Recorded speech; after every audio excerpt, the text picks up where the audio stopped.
And our first question comes from David Scott from the Charlotte Observer. Hi, Karen. How are you? Hi, David. How are you? I'm good. I am fine. Can you just, talk a little bit, I guess just a general overview of the team, but especially, with two starters back, it's kind of I guess you have some experience, but not a whole lot, so you'd be kind of introducing some new people into the lineup. Absolutely, David. I mean, there are some new faces, and, I think the comforting thing is the returning backcourt as far as Shannon McCallum and Kendria Holmes. You always feel better when you're returning a point guard, and I feel good about where our guard play is. I think the biggest question mark about this team is who fills the holes in the post position and, who will step forward and fill the shoes of two players in Ashley Spriggs and Aaron Floyd that played a lot of minutes for us. If we can answer those questions, then I think we have potential to be a very good ball club. Talk about the guard play just specifically and how important that is for you.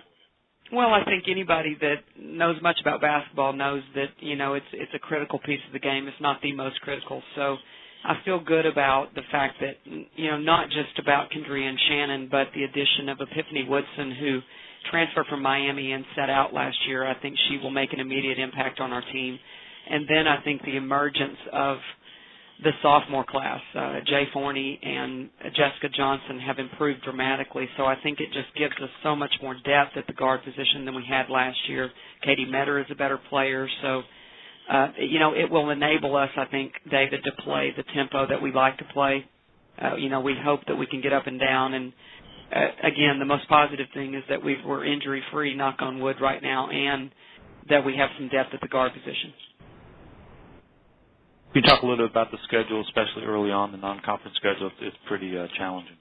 Well, it is, and I think the Atlantic 10 in itself has challenged themselves, each of us individually as programs and as a collective whole to up our non-conference schedule, help our conference RPI and all of that, and we've all collectively agreed to do that. And, you have to take that challenge, and we were fortunate enough and privileged enough to be able to invite it to the WNIT. And, right off the bat, I think we're going to see where our team is at and see where we need to improve. I think that's the most positive thing is that, immediately we will see what our weaknesses are and be able to tackle those. We start off with Iona, and really you don't get much farther than that because they're, a postseason team that returned a lot of good players. And, from there, from the NIT, we've got Duke on the schedule here at home, go to the Tulane Christmas tournament, which I think, we start off with ODU in that, and then Tulane is in it also. So there's two, traditional programs right there. So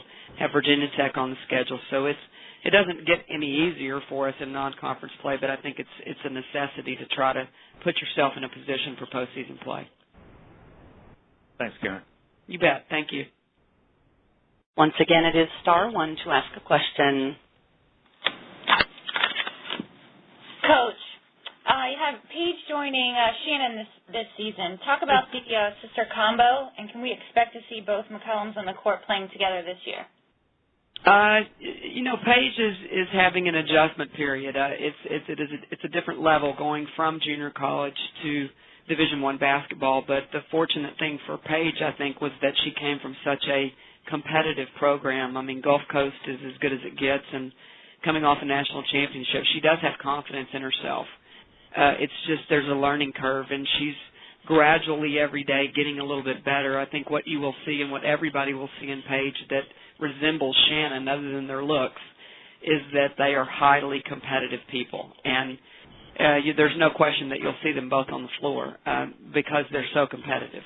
Paige is undersized and will struggle at times probably with the size of Division I, but she just has the ability to get rebounds and do some things that Shannon can do because of her competitive nature. So answer your question, you will definitely see them both on the floor. Thank you, Coach. You bet. And I do have another question that comes from Celeste Whitaker from Atlantic 10. Hi, Coach. Just wanted to ask you to speak a little more about the strength of the conference. There just seems to be more and more parity, each and every year with so many teams getting postseason opportunities. Can you just speak about that a little bit more? Absolutely. I mean, this is my fourth year in the league, and every year it has strengthened. There's no question that I believe, Xavier is a clear-cut favorite. I mean, we all agree on that, and there's no question. I mean, I believe Xavier has the potential to go to the Final Four, as we saw last year.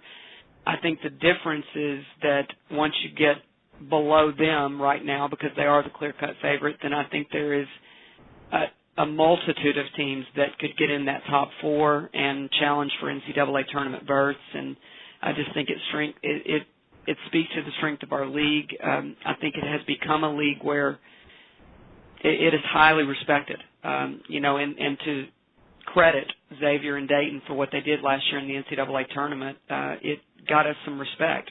I think, before they did that, people thought, oh, well, it's just Xavier and everybody else is just, average. And I think that is clear that that's not the case. So, I expect it to be better this year. I think the teams that were in the middle of the pack are bringing back players that will make their teams better, that we're bringing in better recruits. The coaching is improving, and I just think that I think it's the best if you want to call us a mid-major conference, it's the best one in the country. There's no doubt in my mind about that. Anything further, Ms. Whitaker? No, I'm fine. Thank you. And I have no further questions, but I'd like to remind everyone it is star one if you have a question. And there are no further questions at this time. Okay. Coach Aston, thank you for being on with us today. We appreciate it, and best of luck this season. Thank you.